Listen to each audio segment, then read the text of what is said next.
What will drive China to war? Cold War is already underway. The question is whether Washington can deter Beijing from initiating a hot one. So countries, like people, have certain predictable reactions to stress. So you'll notice with some people, the more stress they get under, the more nice they become, the more accommodating they become. Other people, the more stress they get under, the more aggressive and assertive they become. They can become verbally aggressive, physically aggressive. Then other people, the more stress they fall under, then the more mute they become. And then other people, the more stress they come under, like the more likely they are to lie.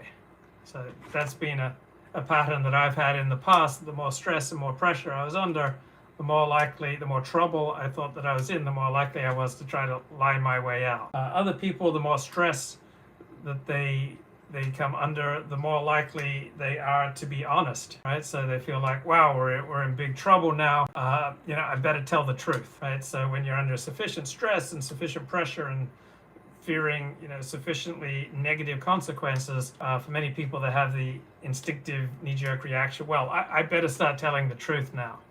So there's fight, there's flight, there's freeze, there's deceive, there's disclose. Right?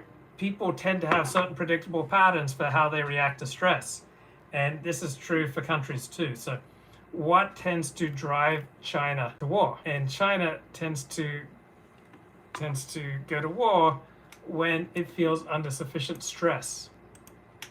Who is fighting China, bro? Well, China is surrounded by countries that it doesn't have very good relations with, from Vietnam to the Philippines to Thailand to Taiwan to Japan to Russia. So China could go to war at any time. And I just slogged my way through a book by Elbridge Colby, The Strategy of Denial, American Defense in an Age of Great Power Conflict. So it came out from Yale University Press, so you know it's good. So you want to read the single best book on American military strategy in 2021, particularly vis-a-vis China, particularly with regard to Taiwan and Japan and South Korea and the Philippines and Vietnam. Then read this new book by Elbridge Colby, The Strategy of Denial, American Defense in an Age of Great Power Conflict. So The Atlantic here is an essay written by Michael Beckley. And it's a Cold War with Beijing is already underway. The right question to ask is whether America can deter China from initiating a hot war. Question from the chat: have I ever read The Antiquities of the Jews by Josephus? And no, I have not. So Beijing is a remarkably revanchist power. So you're probably wondering, what the hell does revanchist means?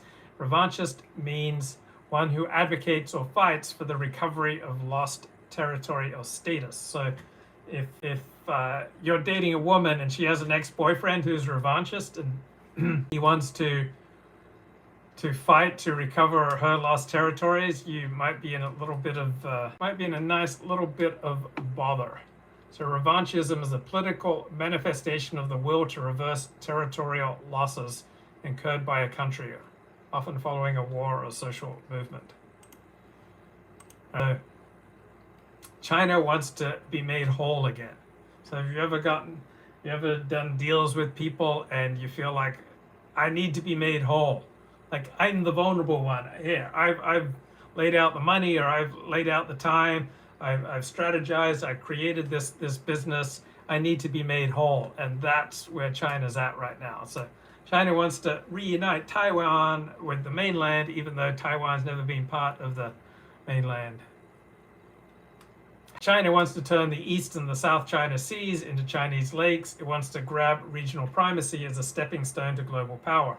So why do powerful countries so want hegemony in their area of the world? Hegemony in their area of the world. Because when you have hegemony in your area of the world, like the United States has no peer competitors in the Americas. The United States has nothing to fear about Central or South America, has nothing to fear about Canada. It has no competitors in its area, therefore it's free to roam. So John Mearsheimer makes this point: why does the United States intervene all over God's little green acre? because it has no problems at home. Like if you have a submissive wife who just puts up with anything that you do, then you're going to be far more likely to roam than if your wife is holding you accountable and will punish you severely if you start roaming. So China wants to dominate Northeast Asia the same way that the United States dominates the Americas. So what's good for the goose is good for the gander. So China wants its own Monroe Doctrine. So the Monroe Doctrine was propagated by the United States in the early part of the 19th century, saying that the United States would not look kindly at European powers interfering in the Americas. So China feels encircled. So what happens when you feel encircled? All right? Do you tend to become assertive, aggressive, duplicitous, disclosive? Not sure is disclosive a word.